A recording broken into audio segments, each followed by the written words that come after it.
Hello বন্ধুরা, Iran যুদ্ধের শুরুতে এই ভিডিওটিতে আমি একটা কথা বলেছিলাম যে ইরানের একমাত্র ভরসা এখন ডোনাল্ড ট্রাম্পের ছেলে মানুষী আচরণ। কারণ ট্রাম্প যেখানেই হাত দেয় সেখানেই লেজে গোবরে করে ফেলে। এই ইরান যুদ্ধেও এর ব্যতিক্রম দেখা যাচ্ছে না দুঃখজনকভাবে। Well, I may have a plan or I may not, but how would I ever say that to a reporter? What? Bro, what are you talking about, man? প্রথমত ফক্স নিউজের এক জরিপ অনুযায়ী আমেরিকানরা বিভক্ত ইরান যুদ্ধ নিয়ে। 50% সমর্থন করে আর 50% এর বিপক্ষে। তবে 52% মতে ইরান যুদ্ধ আমেরিকাকে আরও অনিরাপদ করে তুলেছে। এর বিপরীতে মাত্র 29% মনে করে ইরান যুদ্ধের কারণে আমেরিকা নিরাপদ হয়েছে। আমেরিকানদের এই বিভক্তির কারণ ট্রাম্পের স্বভাবজাত আচরণ। যে কোনো দেশের তরুণ তরুণীদের অন্য এক ভিন্ন মহাদেশে যুদ্ধে পাঠানোর আগে সেই দেশের জনগণকে এই যুদ্ধের যৌক্তিকতা তুলে ধরতে হবে। এই যুদ্ধের সমর্থনে জনমত গঠন করতে হবে। প্রথম বোমা পড়ার আগে আমেরিকানদের কোনো ধারণাই ছিল না যে আমেরিকা ইরানে যুদ্ধ করতে যাচ্ছে। এমনকি কংগ্রেসের নির্বাচিত জনপ্রতিনিধিদের সাথে ন্যূনতম আলোচনা পর্যন্ত করে নাই ট্রাম্প প্রশাসন। অবশ্য ট্রাম্পের নিজের ছেলে মেয়ে তো বহাল তবিয়তে আরামসেই আছে। ট্রাম্প নিজেও ভিয়েতনাম যুদ্ধের সময় 5 বার বাধ্যতামূলক সামরিক দায়িত্ব এড়িয়ে যায়, পায়ের তালুর হাড়ের অজুহাত দেখায়। এমনকি যদি ট্রাম্পের নাদান পুত্র ব্যারন নিজেও যুদ্ধে যেত তাহলে হয়তো ট্রাম্প যুদ্ধের ভয়াবহতা সম্পর্কে আরেকবার হলেও ভাবত। এরপর এই যুদ্ধের উদ্দেশ্য সম্পর্কে ট্রাম্পের মুখে এক এক সময় এক এক কথা শোনা যায়। একবার বলে রেজিম চেঞ্জ করবে, এরপর আবার ইরানি জনগণকে রাস্তায় নামতে বলে। গত জানুয়ারিতেই ট্রাম্পের কথা বিশ্বাস করে ইরানের মানুষ রাস্তায় নেমে কচুকাটা হয়েছে মোল্লাদের হাতে। তাই এবার আর কেউ তেমনটা ট্রাম্পকে বিশ্বাস করার মতো বোকামি দেখায় নাই। ট্রাম্প একবার বলে ইরানকে সারেন্ডার করতে, আবার ইরানের সর্বোচ্চ ধর্মীয় নেতা নির্বাচনেও থাকতে চায়। মানে আগামাথা কিছুই নাই কথাবার্তার। এর আগে ট্রাম্প গত জুনে হামলা করার পর বলেছিল ইরানের নিউক্লিয়ার সাইটগুলো নাকি একদম ধ্বংস হয়ে গেছে, কিন্তু তার নিজের director of national intelligence DNI Tulsi Gabbard বলছিল তেমন ক্ষতি হয় নাই। আচ্ছা, সব যদি ধ্বংসই হয়ে যায় তাহলে আবার 6 মাস পরে কি জন্য নিউক্লিয়ার বোমা বানিয়ে ফেলবে এই সন্দেহে হামলা চালানো হচ্ছে ইরানে। সোমবার বলল যুদ্ধ শিডিউলের অনেক আগেই আছে, খুব তাড়াতাড়ি যুদ্ধ শেষ হবে, কিন্তু আবার কয়েক ঘন্টা পরে বলে সময় লাগবে। কথাবার্তার যে আগামাথা কিছু নেই আশা করি আপনারা বুঝতে পারছেন। শুধু ট্রাম্পই না, secretary of state Marco Rubio রীতিমতো বেফাঁস মন্তব্য করে আমেরিকানদের সন্দেহকে আরও ঘনীভূত করে ফেলেছে। রুবিও বলেছে যে আমরা যদি হামলা না করতাম তাহলে ইসরায়েলিরা আমাদের ছাড়াই হামলা করে ফেলতো ইরানে, তখন আমাদের উপরও ইরান হামলা করত। তাই আমরা আগে থেকেই হামলা করার সিদ্ধান্ত নেই। We knew that there was going to be an Israeli action. We knew that that would precipitate an attack against American forces. And we knew that if we didn't preemptively go after them before they launched those attacks, we would suffer higher casualties and perhaps even higher those killed. And then we would all be here answering questions about why we knew that and didn't act. মানে পুচকে একটা দেশ Israel, যাদের funding, অস্ত্র সহযোগিতা, প্রতিরক্ষা সবই করে আমেরিকা, যে কিনা আবার আমেরিকার সবচেয়ে বড় মিত্র মধ্যপ্রাচ্যে, তাদেরকেই কিনা আমেরিকা হামলা করা থেকে বিরত রাখতে পারল না। মানে কুত্তার লেজ কুত্তাকে নাড়ানোর মতোই অবস্থা। জিও পলিটিক্স নিয়ে হালকা পাতলা ঘাটাঘাটি করে তারা জানবে যে ইরান বলছেই গত 10 বছর ধরে ইরানে হামলা হলে ওরা হরমুজ প্রণালী বন্ধ করে দিবে। হরমুজ প্রণালী দিয়ে বিশ্বের এনার্জি, তেল, গ্যাসের একটা বড় অংশ বের হয়। এখন হরমুজ প্রণালী খোলা রাখতেই হিমশিম খাচ্ছে ট্রাম্প। এতে বিশ্ববাজারের অর্থনীতির টালমাটাল অবস্থা। অবশ্য এর আগেই বিশ্ব অর্থনীতির 12টা ট্রাম্প নিজেই বানাইছে তার অবৈধ মনগড়া যা ইচ্ছা তার ট্যারিফ দিয়ে। হরমুজ দিয়ে যদি তেল না যায় তাহলে আমেরিকার হয়তো ট্রাক্টর চলবে না, সামনে ফসল তোলার সময় জমি সার আমদানি ব্যাহত হবে, গার্মেন্টসের ক্ষতি হবে, গাড়ির তেলের খরচ বাড়বে, এমনিতেই মূল্যস্ফীতির কারণে খাদ্যদ্রব্যের দাম আকাশচুম্বী। এছাড়া পূর্ব এশিয়ার দেশ জাপান, কোরিয়া, তাইওয়ান এদের অর্থনীতির বড় ক্ষতি হবে। আমেরিকান অর্থনীতি এইসব অর্থনীতিগুলোর সাথে ওতপ্রোতভাবে জড়িত। এগুলো তো যুদ্ধ শুরু করার আগে পরিকল্পনা থাকার কথা। এখন হরমুজ দিয়ে ইরানের হামলায় কোনো তেলের ট্যাঙ্কার পার হতে পারছে না। ইন্ডিয়াকে 50% ট্যারিফ দিয়ে জোর জবরদস্তি করে রাশিয়ান তেল কেনা বন্ধ করাইল ঠিক 1 মাস আগে। এখন সেই ইন্ডিয়ারেই আবার রাশিয়ান তেল কিনতে বলছে। তেলের বাজার স্থিতিশীল করতে।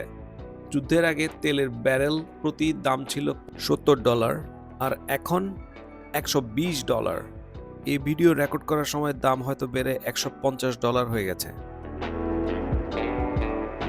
তেলের দাম যত বাড়বে পুতিনের পকেটে তত বেশি টাকা ঢুকবে। অথচ ইরান যুদ্ধের আগে ভেনেজুয়েলাতে অযথা সময় নষ্ট করে 2 মাস আমেরিকান নৌবাহিনীকে ক্লান্ত পরিশ্রান্ত করে ফেলেছে ট্রাম্প। মাদক কারবারিদের হত্যা করতে কেউ কি নৌবাহিনী ব্যবহার করে? ট্রাম্প করেছে। পৃথিবীর সর্ববৃহৎ বিমানবাহী রণতরী জেরাল্ড আর ফোর্ড যুদ্ধ শুরুর 2 সপ্তাহ পর্যন্ত ক্যারিবিয়ান সাগরেই মোতায়েন ছিল। একদিকে ট্রাম্প বলছে আমাদের কাউকে দরকার নাই, Well, we don't need too much help, and we don't need any help, actually. আমরা একাই যথেষ্ট। অন্যদিকে হরমুজে নৌবহর না পাঠানোয় ব্রিটেন, নেটো আর ইউরোপিয়ানদের সমালোচনা করছে। Whether we get support or not, but I can say this, and I said it to them, we will remember. They should be not only thanking us, they should be helping us. What does surprise me is that they're not eager to help. We don't need anybody. We're the strongest nation in the world. We have the strongest military by far in the world. We don't need them. I think we're going to have some good help, and I think we're going to be disappointed in some nations too. I think NATO's making a very foolish mistake, and I've long said that, I wonder whether or not NATO would ever be there for us. So this was a great test. Because we don't need them, but they should have been there. অথচ যুদ্ধ শুরুর আগে আমেরিকার কোনো মিত্র দেশকেই জানানো হয় নাই। America যে কোনো যুদ্ধেই মিত্র শক্তিকে সাথে নিয়ে অংশগ্রহণ করত। ইরাক, আফগানিস্তান, সিরিয়া, আফ্রিকা সবখানেই। Japan and US are very good friends, but one question: why didn't you tell US allies in Europe and Asia, like Japan, about the war before attacking Iran? So we are very confused about we Japanese Well, citizens. one thing you don't want to signal too much. When we go in, we went in very hard, and we didn't tell anybody about it because we wanted surprise. Who knows better about surprise than Japan? Okay? Why didn't you tell me about Pearl Harbor? Okay? Right? কিন্তু Trump আসার পরে আমেরিকাকে এতই একঘরে করে ফেলেছে, কেউ চায় না তার ডাকে সাড়া দিতে। তুমি কানাডাকে উঠতে বসতে 51তম রাজ্য বলে অপমান করবে, ইউরোপিয়ান নেটো মিত্রদের গালমন্দ দিয়ে অপদস্থ করবে, যুদ্ধবিধ্বস্ত ইউক্রেনকে নাজেহাল করবে পুতিনকে খুশি করতে, আর তারা তোমার ফান্দে পুরিয়া বগা কান্দে শুইনা সাতরায় চলে আসবে। এটা ট্রাম্পের মতো মাথা মোটা উজবুক বুঝবে না। তাও কূটনীতিকভাবে মিত্রদেশগুলোকে রাজি করালেও একটা ব্যবস্থা হতো। কিন্তু ট্রাম্প হচ্ছে ছেলে মানুষ মাফিয়া বসের মতো। টুইটারে এদেরকে যুদ্ধ যোগ দিতে হুমকি ধামকি দেওয়া হচ্ছে। সোশ্যাল মিডিয়াতে দাওয়াত দিলে তো আন্ধারপোলা কানাও আত্মসম্মানবোধে লাগে। আর এরা তো সার্বভৌম দেশ, কেনই এদের নাক কাটাতে নিজেদের মরতে এরা যুদ্ধে যাবে, যেটাতে তাদেরকে কোনো ধরনের আলোচনা করা হয় নাই। আর এদিকে যুদ্ধ শুরুর আগে ইরানের রাজনৈতিক প্রতিপক্ষদের সাথে কোনো রকম চুক্তি, বচসা বা প্ল্যানিং করা হয় নাই। তাদের সাথে মিত্রবাহিনী গঠন করে নাই। এমনকি 1971 সালে পাকিস্তানে আক্রমণের অনেক আগেই ইন্দিরা গান্ধী পূর্ব পাকিস্তানের সর্ববৃহৎ রাজনৈতিক দল আওয়ামী লীগের সাথে ওতপ্রোতভাবে সম্পর্ক স্থাপন করে। এমনকি ভারতীয় বাহিনী বাংলাদেশে একা আক্রমণ করে না, মিত্রবাহিনী হিসেবে মুক্তিবাহিনীকে সাথে নিয়েই পূর্ব পাকিস্তানে হামলা করে। কিন্তু যুদ্ধ শুরু করার বেশ কিছুদিন পর ট্রাম্পের টনক নড়ে। অযোগ্য প্রশাসন কুর্দিদেরকে ইরানে হামলায় জড়াতে চায়। অথচ এই কুর্দিদেরকে সিরিয়া যুদ্ধ শেষ হওয়ার পরে আইসিস আর তুর্কি ইসলামী সন্ত্রাসীদের হাতে ছেড়ে দেয় আমেরিকা। এখন কুর্দিরা আমেরিকা বা ট্রাম্পকে ভরসা করতে পারতেছে না। কিভাবে করবে? কখন ইরান থেকে পালাবে? আর তখন ইরানের মোল্লারা কুর্দিদেরকে আবার কুচুকাটা করবে সাদ্দামের মতো। একজন কুর্দি নেতার মতে, আমরা ভাড়াটে বন্দুক না যে যখন চাইবে তখনই হাজির হব। Just guns for hire. ট্রাম্পের সমস্যা হচ্ছে সে ভূ রাজনীতি, বিশ্ব বিভিন্ন দেশের ইতিহাস, পররাষ্ট্রনীতি এসব বিষয়ে একদম অশিক্ষিত গণ্ডমূর্খ। আর সে সবসময় চায় তার আশেপাশের লোকজন তারে খালি তোষামত করুক। এই জন্য তার চেলা চামুন্ডা কেউ তারে ইরান যুদ্ধের আসন্ন বিপদ বা ভয়াবহতা সম্পর্কে হয়তো অবহিত করে নাই। আর করলেও ট্রাম্প কি শুনলে কি বুঝছে এটা আল্লাহ মালুম। কারণ ট্রাম্পের সাথে চামচামি না করে কেউ টিকতে পারে নাই। যেমন ঝানু ঝানু সামরিক কূটনৈতিক বিশেষজ্ঞ যেমন John Bolton, general Mattis, general Mark Milley, Rex Tillerson, John Kelly, Mark Esper, এরা সবাই যোগ্য ক্যারিয়ার প্রফেশনাল। ট্রাম্পের মতো ভুইফোর উজবুকের সাথে এরা কেউই টিকতে পারে নাই। সবাইকে সে হয়তো বহিষ্কার করছে, না হয় এরা পদত্যাগ করেছে। এমনকি আজকেও জাতীয় সন্ত্রাস বিরোধী সংস্থার পরিচালক জো কেন্ট ইরান যুদ্ধে ইসরায়েলের আমেরিকাকে বাধ্য করার অভিযোগ তুলে পদত্যাগ করে।